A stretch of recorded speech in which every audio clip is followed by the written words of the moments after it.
Your life as the son of the king of pop, right before the world watches him again. For your entire life, the world knew your father.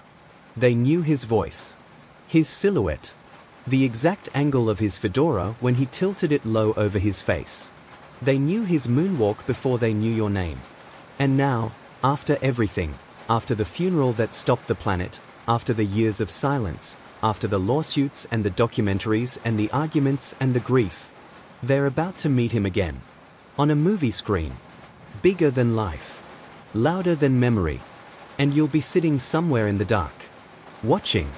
Like you always have. You were 3 years old the first time you wear the mask. Not a Halloween mask. Not a costume. A real one. The kind that covers your face completely so no one can recognize you in public. You don't think it's strange yet. You don't have anything to compare it to. This is just what you do before you go outside. You hold your father's hand. He's wearing one too. And you walk through the world like two invisible people, except the moment someone recognizes his walk, his posture, the way he moves even in disguise, the sound begins. You've heard that sound your entire life. Screaming. Not the scared kind. Not the painful kind. Something in between. Something you can't explain because there's no word for what it sounds like when 10,000 people feel something at the same time. And your father squeezes your hand tighter. Because he knows what's coming. Imagine growing up and not knowing what your own face means to other people. Imagine never being sure if someone is kind to you because of you, or because of him. You go to Neverland. And Neverland is extraordinary. A carnival in your backyard. Animals roaming the property. A movie theater just for the family. A train that circles the estate. Any child would look at this and say, lucky. But luck and loneliness can occupy the same room. Because you also can't go to a normal school without security detail. You can't attend a birthday party without it becoming a media event. You can't have a bad day without wondering if someone is photographing your face. You're dressed in disguise. Homeschooled behind gates. Moved between homes without warning when the paparazzi figure out where you are. You're not growing up inside a childhood. You're growing up inside a fortress. And your father built that fortress because the world outside it wanted to devour him. And by extension, you. He was protecting you. You understand that now. But understanding something and not feeling the weight of it, those are two very different things. Here's what nobody tells you about being the child of the most famous person alive. You have two fathers. One of them is Michael Jackson. He belongs to everyone. He is a mythology. He is a cultural religion. He is the standard by which entire art forms are measured. When people say his name, they say it the way people say legend, not as a description, but as a proper noun. A fixed point in the universe. The other one is Dad. Dad is quieter than you'd expect. Dad has a sense of humor that surprises people.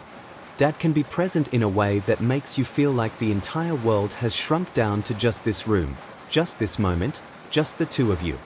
Dad reads to you. Dad watches movies with you. Dad worries about you in the specific, particular way that fathers worry, not about your legacy, but about whether you're okay. And the confusion, the thing that lives in your chest from the time you're old enough to notice it, is that the world only has room for one of them. Michael Jackson is a religion. Dad is a person. And religions don't have quiet moments. They don't have off days. They don't get to just be. You've watched people cry over his music who never cried when their own parents called. You've watched strangers hold each other at his concerts. You've watched him give people something they couldn't name. And you've sat in the back of a car afterward, driving in silence, wondering, does he know how to give that to himself? At home, the chaos disappears. Outside, photographers camped at the gate. Tabloid stories so wild they don't even resemble reality. Arguments about who he is, what he did, what he's capable of.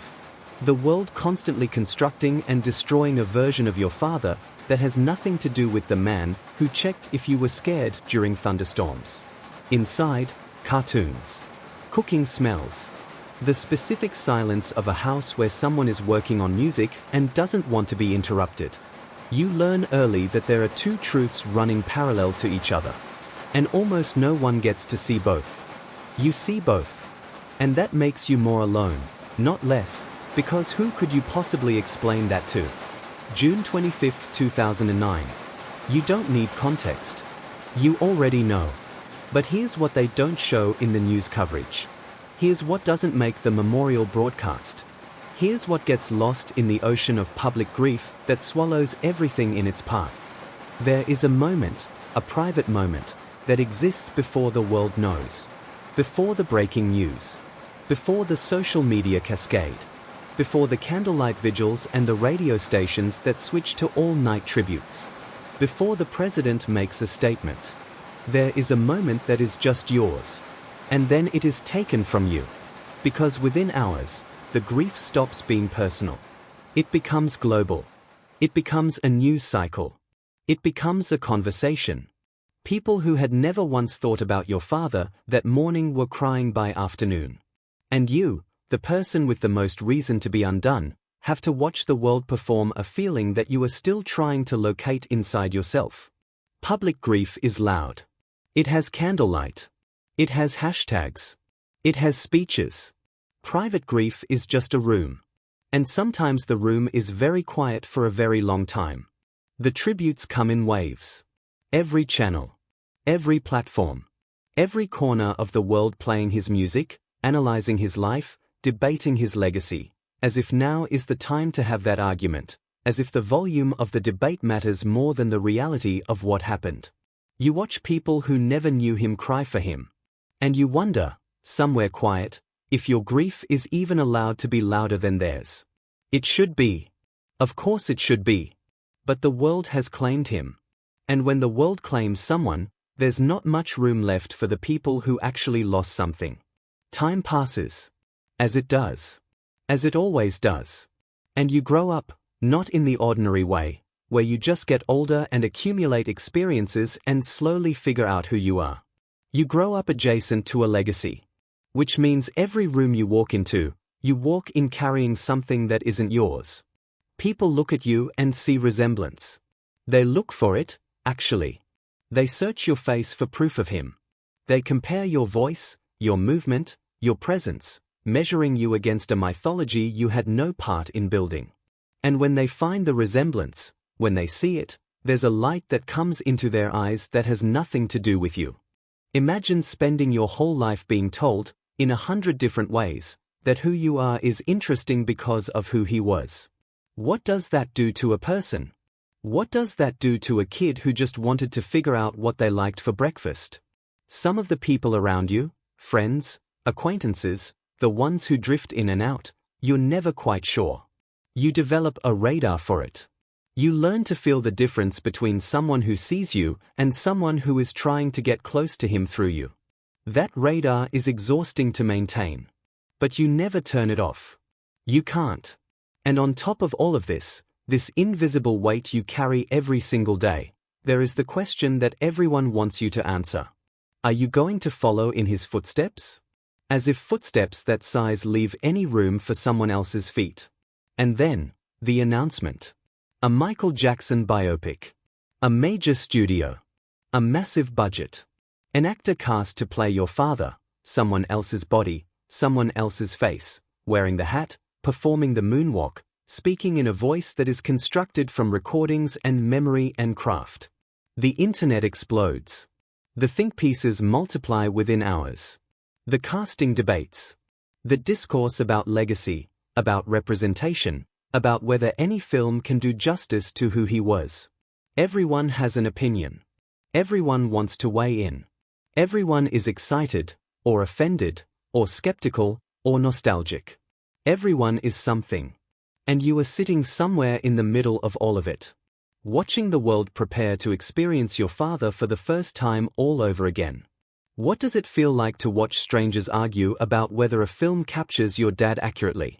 What does it feel like when the version of him they are about to receive, the one that will define him for an entirely new generation, is a version you had no hand in shaping?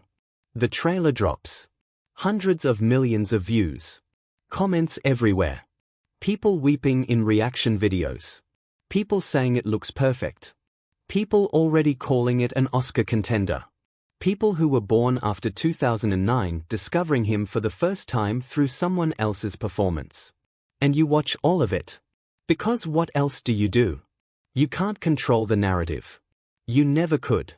The narrative has always been bigger than you, bigger than your family, bigger than any corrective interview, bigger than any statement you could release. The world decides what Michael Jackson means. The world always has. The theater. You imagine it. Or maybe you don't have to imagine it. Maybe you're actually there for the premiere. Maybe you sit in the dark with everyone else and the lights go down and the music starts and there he is. Not him. A version of him. A version made of research and rehearsal and art and commerce and someone else's interpretation of a man that you actually knew. And the audience around you is electrified. They lean forward. They cry.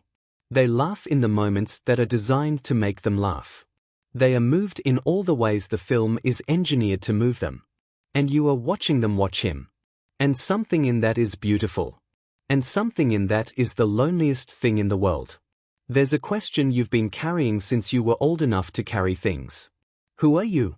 Not as his son. Not as an extension of a legacy. Not as a footnote in a mythology. Just you. What do you want? What do you believe in?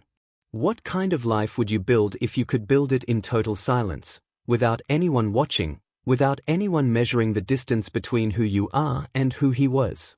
You don't have an easy answer. And the world doesn't give you the space to find one. Because every time you get close, every time you feel like you might be figuring out the shape of your own identity, something happens. A new documentary. A new controversy. A new think piece. A new film. A new generation discovering him. A new debate about what he was and what he wasn't and what he deserves. And the world circles back. And you are pulled back into the orbit of someone who no longer exists. And you wonder if you will spend your entire life in that orbit. Pause for a second. If you had to live your entire life in someone else's shadow, someone the world would never forget, never stop talking about, never stop arguing over, would you step into the spotlight? Or would you disappear completely? Type spotlight or shadow in the comments. I'm genuinely curious which one people choose. Because I think the answer says a lot about what kind of person you are. The thing about living in someone's shadow is that the shadow is warm sometimes. It protects you. It explains you to people before you have to explain yourself. It opens doors. It gives you access to grief that belongs to strangers who feel like they know you because they loved him. But a shadow is not light. And at some point, at some specific, personal, unavoidable point, you have to decide whether you want warmth or light. You can't always have both. The movie will come out.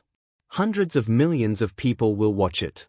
They will cry and clap and stream the music and argue about the scenes and debate the accuracy and share their takes and add to the mythology that was already too large for any one person to contain. A new generation will fall in love with him. And an old generation will feel the grief fresh again, like it never calcified. And the world will remember Michael Jackson. The world will always remember Michael Jackson. That was never the question.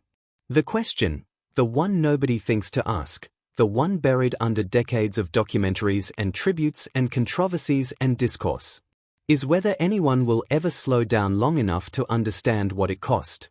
What it cost him. What it cost the people closest to him. What it costs to be loved by the whole world and still have rooms inside you that no one ever enters. What it costs to be a child in a life that was never designed for children. What it costs to watch your father become a symbol. The world will always remember him. The question is, will they ever understand you?